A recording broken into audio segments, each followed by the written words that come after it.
आज की जो कथा है, उस कथा में कुछ हमारे श्रोता, कुछ हमारे श्रद्धालु हमें खत भेजे हैं। आज हम उनके खतों का जवाब देंगे। तो सबसे पहला जो खत हमारे पास है, ये खत हमारे पास एक आया है। ये प्रदीप राय जी हैं, बिजनौर उत्तर प्रदेश से। प्रदीप राय बिजनौर उत्तर प्रदेश से लिखते हैं कि जिंदगी को कैसे सफल बनाया जाए।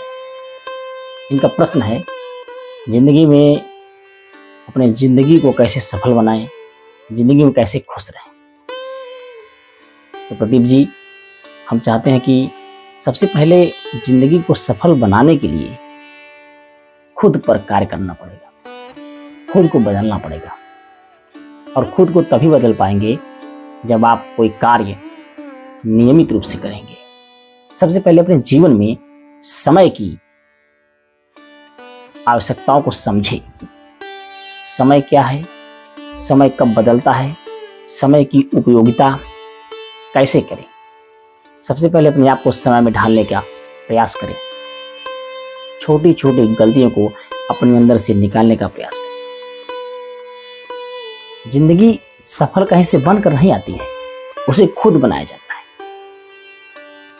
और खुद का योगदान सबसे बड़ा योगदान होता है।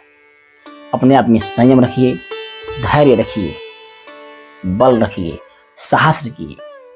और ये सब रखने के साथ साथ आपके अंदर संयम रहना चाहिए। अगर आप संयमित नहीं हैं, नियमित नहीं हैं, तो दुनिया की समस्त ताकत आपके पास होने के बाद भी वो सारी ताकत बिखर जाएगी। तो प्रदीप जी, जिंदगी को सफल बनाने के लिए, जिंदगी को खुश नसीब बनाने के लिए सबसे पहले अपने आप में प्रसन्नता लाइए, खुशी लाइए। कहा जाता है कि जो व्यक्ति जितना खुश रहता है, दुख उतना ही उससे दूर खड़ा रहता है।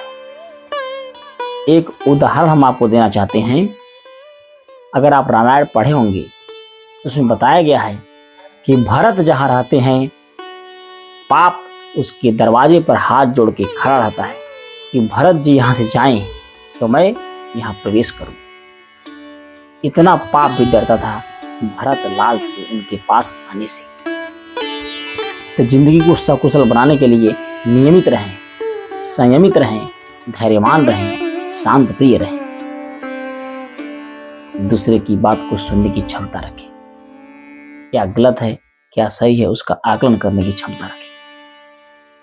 ये करने से आप समस्त कार्यों को आसानी से, सरल तरीके से सिद्ध कर सकते हैं। प्रदीप जी, मुझे आशा है आपके खत का उत्तर मिल गया होगा। अब दूसरा खत हम देखते हैं।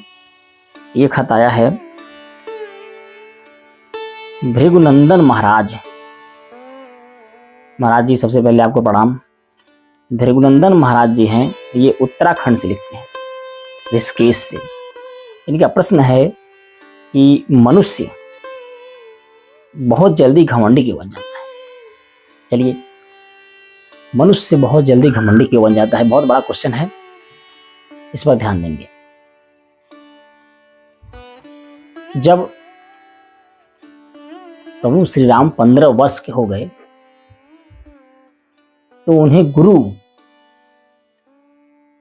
अपने साथ लेने के लिए आए और महाराज दशरथ से बोलते हैं कि मैं आपके पुत्र को अपने साथ ले जाना चाहता हूं, क्योंकि मैं जब यज्ञ करता हूं तो राक्षस आकर मेरे यज्ञ को ध्वस्त कर। तो इस पर महाराज दशरथ ने कहा, आप तो बहुत बड़े ज्ञानी हैं, बहुत बड़े वक्ता हैं, बहुत बड़े आपके पास समझ शक्तियां हैं, आप तो चाहें तो राक्षसों का तुरंत नाश कर सकते हैं। इस पर गुरुदेव बोलते हैं, हमें क्रोध करना वर्जित है, इसलिए मैं तुम्हारे पुत्र को ले जा रहा हूं। इस पर दशरथ जी बोलते हैं, मेरा पुत्र तो बहुत लाडला है, बहुत छोटा है, ये क्या कर पाएगा।